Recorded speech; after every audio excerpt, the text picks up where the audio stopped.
Mapagpalang araw sa inyo, Sir Alex. Tawagin niyo na lang ako sa pangalang Cheche. Kasalukuyan, nandito na kami ng pamilya ko sa Cebu.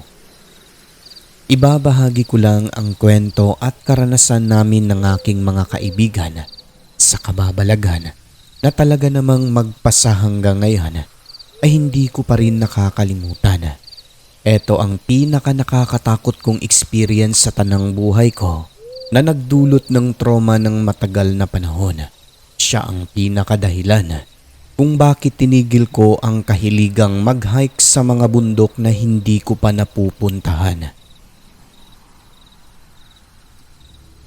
Nasa mga 2 dekada na rin nung ito'y mangyari. Hindi ko na lang babanggitin kung saan eksaktong lugar ito nangyari. Baka kasi sabihin ng iba sinisiraan natin ang lugar.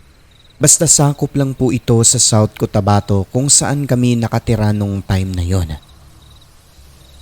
Kakauwi lang noon ng aking kaibigang si Myra mula sa Maynila dahil magpapasko na. 5 kaming lahat noon, 2 lalaki at 3 babae. Si Boyet at Joseph. Ako, si Myra at si Gabi.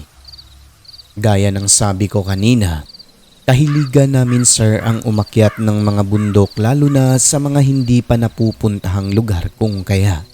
Minsan isang araw noon, nagkayayaan kaming magkakaibigan na mag-hiking sa lugar kung saan nakatira ang tiyuhin at tiyahin ni Myra.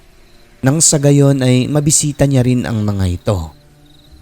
Excited ang lahat at mula sa baba ng bundok mga 3 oras ang lakaran paakyat papunta mismo sa bahay ng kanyang tiyuhin.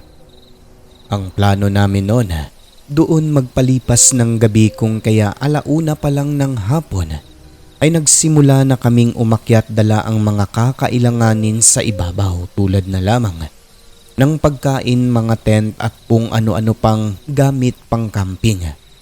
At syempre, ang pasalubong ni Myra sa kanyang tiyuhin-tiyahin at sa mga pamangkin. Pero bago yun sir, sa sakayan pa lang ng jeep merong isang lalaking medyo may edad na ang lumapit kay Myra at tinignan siya mula ulo hanggang paa. Bakit po manong? Wala. Akala ko si Jessa na anak ko. Iba pala. Asensya ka na ha. Walang anuman ho, manong. Okay lang po. Ang napansin namin noon, titig na titig siya sa tiyan ni Myra. Sumakay na kami ng jeep at sumakay din naman yung lalaking may edad. Pero mas nauna kaming bumaba sa kanya. Sa isip-isip naming magkakaibigan, hindi kilala ng driver yung lalaki na yon. Kasi nung tinatanong kung saan bababa, turo lang ito ng turo sa unahan na tila ba walang eksaktong paroroonan. Hindi namin nalaman kung saan talaga siya bumaba kasi nga nauna kami sa kanya.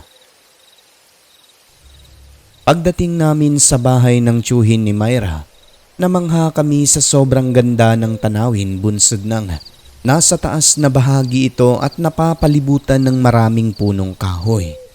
Kung baga, kita lahat ng mga naggagandahang ilaw sa syudad. Siyempre hindi maikakaila ang sobrang tuwa sa mukha ng tiyuhin at tiyahin ni Myra, pati na sa mga pamangkin nito lalo pat magpapasko.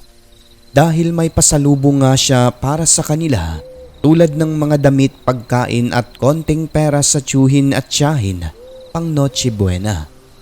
Salamat Myra ha, ang bait-bait mo talagang bata. Manang-mana ka sa tatay mo.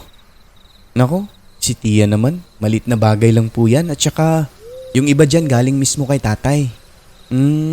Pakisabi rin sa kanya, maraming salamat. Makakarating po, Tia. Uwi ka naman ng tiyuhin ni Myra. Oh, ba't nagdala pa kayo ng mga tent may kubo naman na bakante dyan. Pwedeng-pwede sa inyong 5. Meron pa dun sa ibabaw, sa taniman namin kung gusto nyo. Mas presko roon at mas kita ang ilaw sa bayan kaysa dito sa baba. Ganun po ba, Tiyo? O sige, mas okay dun. Ano mga bes? Sige, dun tayo. O sige, pero mamaya ko na kayo ihahatid doon. Maghapunan na lang muna tayo rito. Sobrang bait din po talaga ng pamilya nila Dahil agad-agad nagkatay sila ng 2 native na manok na niluto sa adobo at tinola para sa aming hapunan.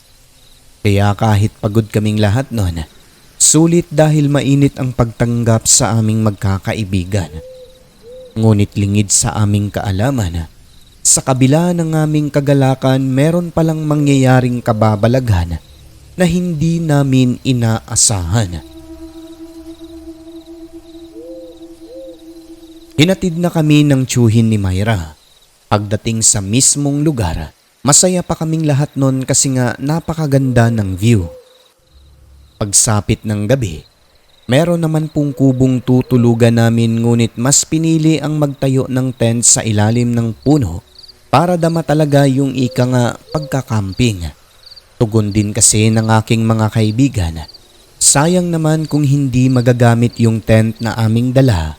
Kaya hayon, sa labas kami ng kubo pumuesto. Napakabilog at sobrang liwanag ng sikat ng buwan ng gabi na yon. At dahil malamig, nagfa-fogs pa ang paligid. Gumawa ng bonfire si Boyet at lahat kami ay nakaharap sa apoy habang nagkukulitan.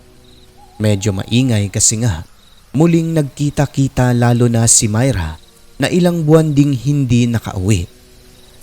Maya-maya noon, may inamin sa amin si Myra.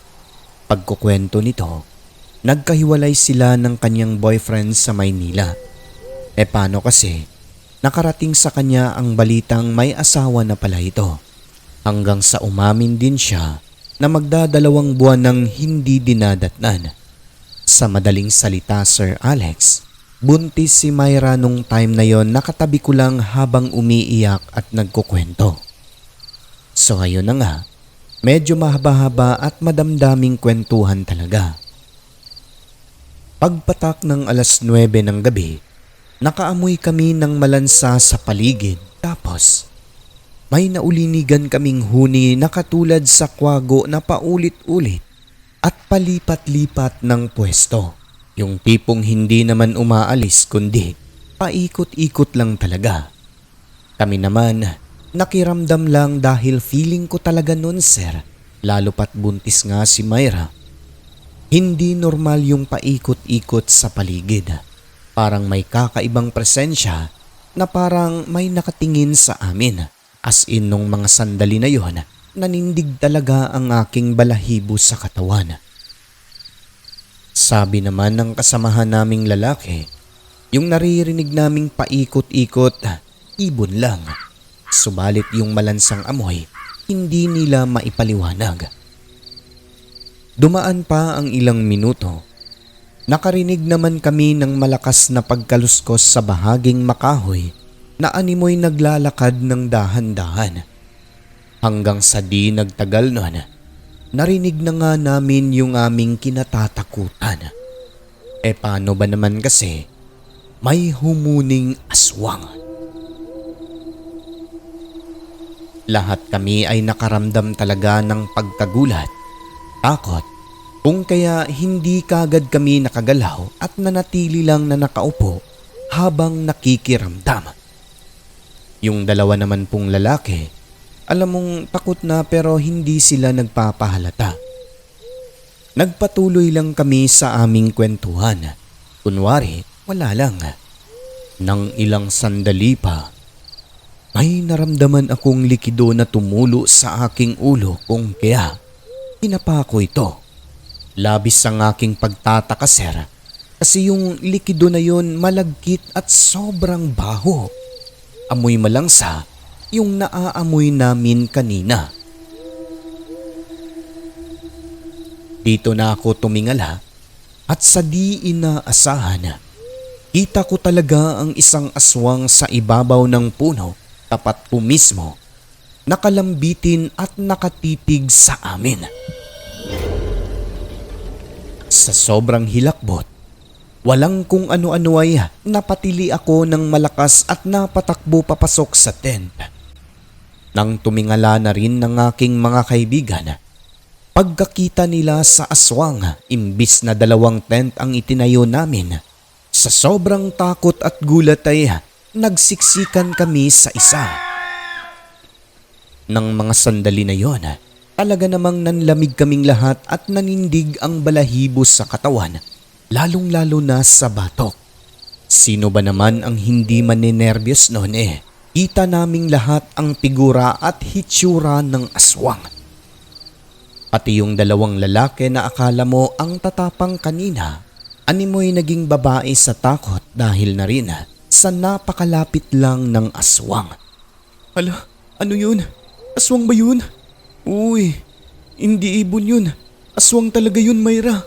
Tumulo ang laway niya sa ulo ko. Ang baho. Anong gagawin natin? Wala ang tiyuhin mo. Medyo malayo rin yun sa kanila. Hindi ko na rin alam, Che. Nanginginig din ang katawan ko. Buminahon lang kayo, Myra. Che, Gabi, huwag tayong masyadong magpahalata na takot tayo sa kanya. Hindi pa ba halata yun? Nagsikaripasan na nga tayo ng takboy. Basta, tumahimik lang muna kayo. So hayon na nga po. Nung nagsiksikan kami sa loob, kasunod nun, dinig namin ang pag-uga ng puno ng mangga kung saan ang aswang. Nung minsang sinipat ni Boyet sa butas, wala na ito sa ibabaw. Siguro nung nagsikaripasan kami ng takbo, umalis din ito.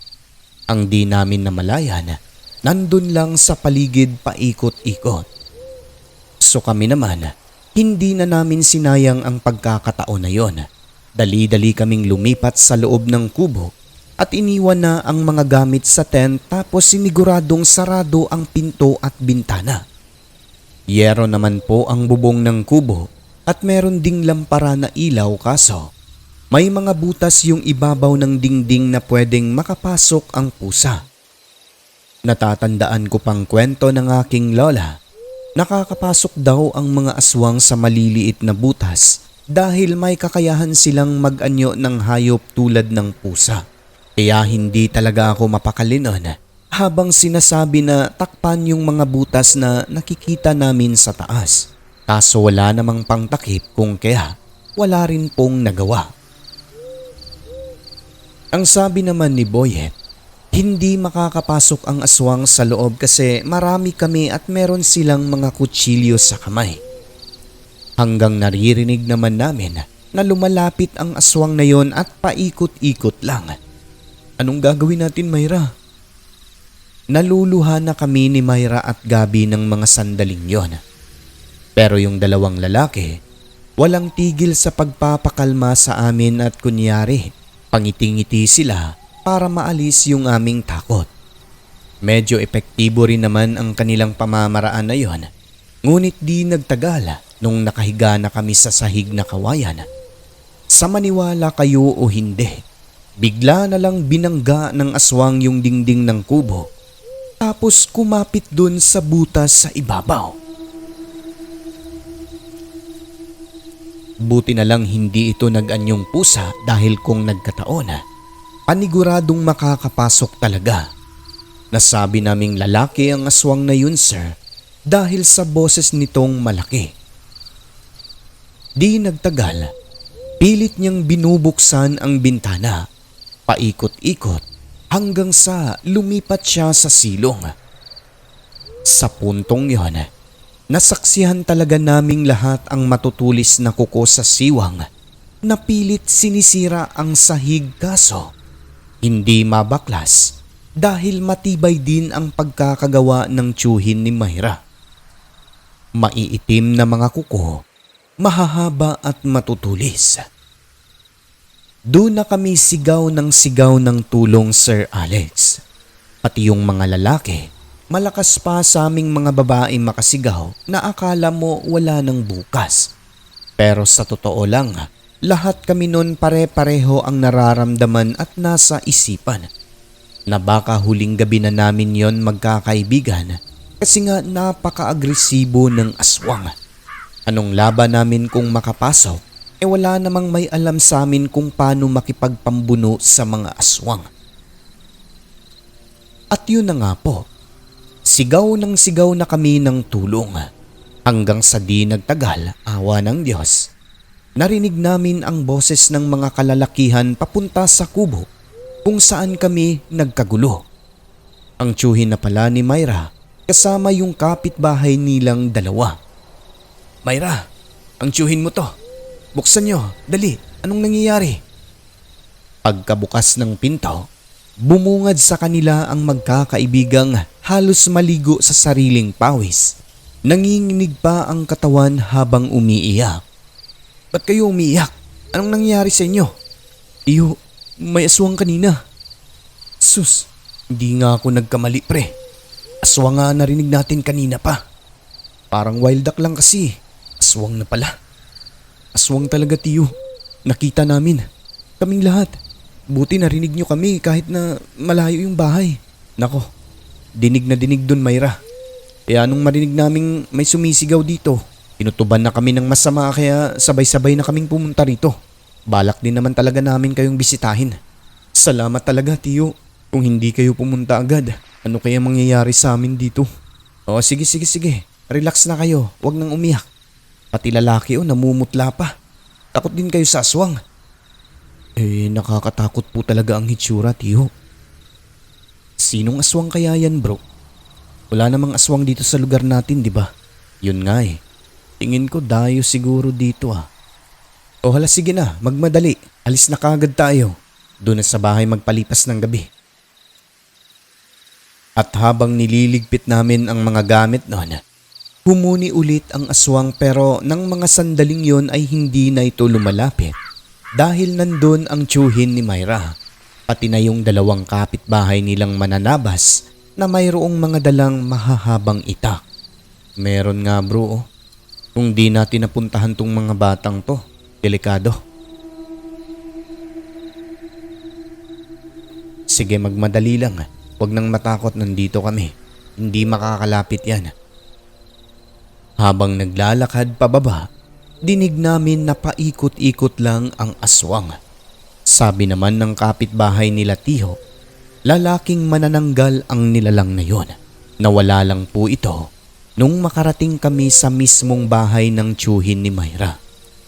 Nang malaman nilang 2 buwan nang hindi dinatnan si Myra, sabi ng kanyang tiyahin buntis nga siya at malamang sa malamang sinundan kami ng manananggal na yon.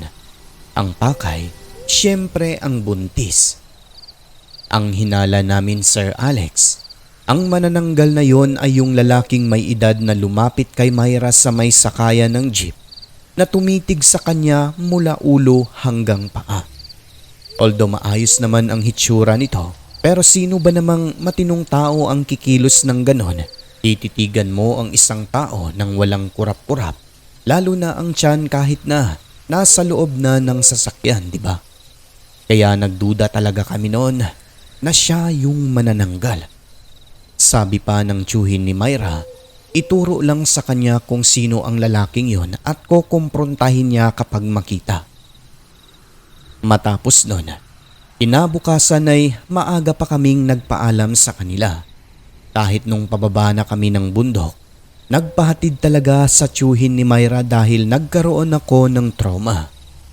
Sino ba naman ang hindi? Kita mo talaga ang hitsura ng manananggal, di ba? Tapos natuluan pa ang ulo mo ng laway nitong sobrang lagkit at napakabaho. Kaya kahit sino ay matotrauma talaga. Pasalamat na lang kami noon dahil wala pong may nasaktan sa aming magkakaibigan. Ngunit simula noon, tinigilan na namin ang magcamping lalo na sa mga malalayo at masusukal na lugar. Napakahirap magkaroon ng ganoong trauma dahil halos hindi kami makalabas ng bahay noon. At kapag ipipikit ang mata, bumabalik-balik sa aking alaala at nakikita ko pa rin yung nakakakilabot na hitsura ng manananggal. Ganun pa man, sa huli, pasalamat pa rin dahil hindi po kami nasaktan. Walang nadali ng aswang at nalagpasan din po namin yung trauma.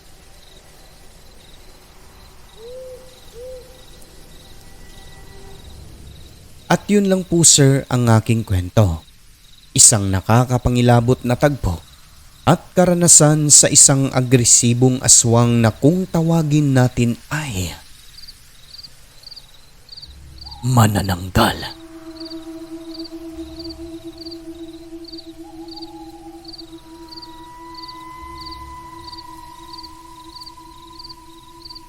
Meron pa po akong ibabahagi pero sa susunod na lang ang iba. Lubos na gumagalang. Che-che ng Kabisayaan.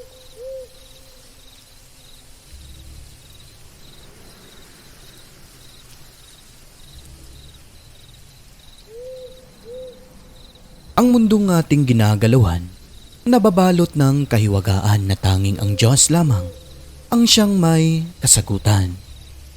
Ako po si Alex at ito ang Southern Mindanao Creepy Experience.